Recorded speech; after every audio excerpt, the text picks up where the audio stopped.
సంపద సృష్టించి ప్రజలకు పంచుతామని అధికారంలోకి వచ్చినటువంటి చంద్రబాబు నాయుడు గారి నేతృత్వంలోని కూటమి అసలు ఏ స్థాయిలో అప్పులంటే ఒకవైపు బడ్జెట్ లోపల అప్పులు పరిమితి మించుకు వెళ్ళిపోతూ ఉన్నాయి. బడ్జెట్ బయట అప్పులు పరిమితికి మించిపోతూ ఉన్నాయి. అమరావతి పేరు మీద అప్పులు పరిమితికి మించిపోతూ ఉన్నాయి. అసలు అడ్డు అదుపు లేదు. ఇవన్నింటినీ ఆయన దాచేసి జగన్ మీద రోజు ఏదో ఒక దుష్ప్రచారమో, ద్వేషమో, అసూయనో ప్రదర్శించి దాన్ని మాత్రం జనాల్లోకి తీసుకెళ్దామని పాలక పక్షాలు కూడా వాళ్ళ మీడియా కూడా ఆలోచిస్తున్నాడు. మీడియా కాదు, పిఆర్ కన్సల్టింగ్ ఆఫీసులు అంటారు. మీకు ఆ పదం అర్థమవుతుందో లేదో అని మీడియా అనాల్సి వస్తుంది. వీళ్ళందరూ నిత్యం జగన్ మీద ద్వేషాన్ని మాత్రం సజీవంగా ఉంచి వెనకలు ఇవన్నీ దాచిపెట్టేస్తూ ఉన్నారు. విపరీతమైన అప్పులు. తాజాగా టైమ్స్ ఆఫ్ ఇండియా కూడా ఒక న్యూస్ రాసుకుంటూ వచ్చారు. Andhra Pradesh Telangana exceed RBI borrowing limits, trigger fiscal red flags అట. చూడండి, ట్రిగ్గర్ ఫిస్కల్ రెడ్ ఫ్లాగ్స్ అని.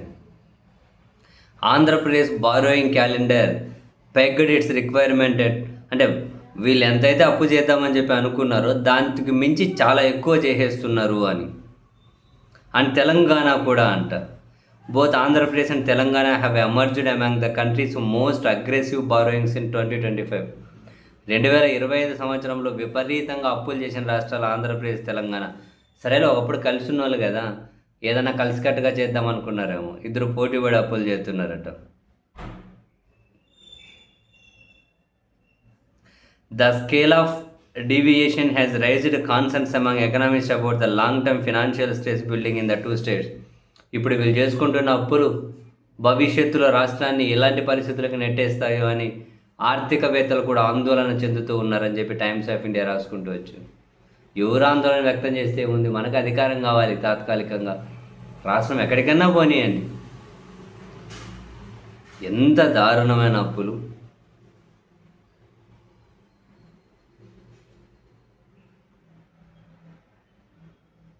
ఆంధ్రప్రదేశ్ రెడ్ జోన్ లేకపోతూ ఉంది.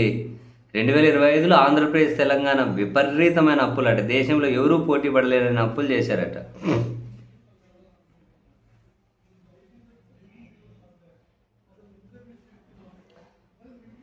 ఏం చెప్తాం ఎన్నన్నా చేసుకొని లేండి.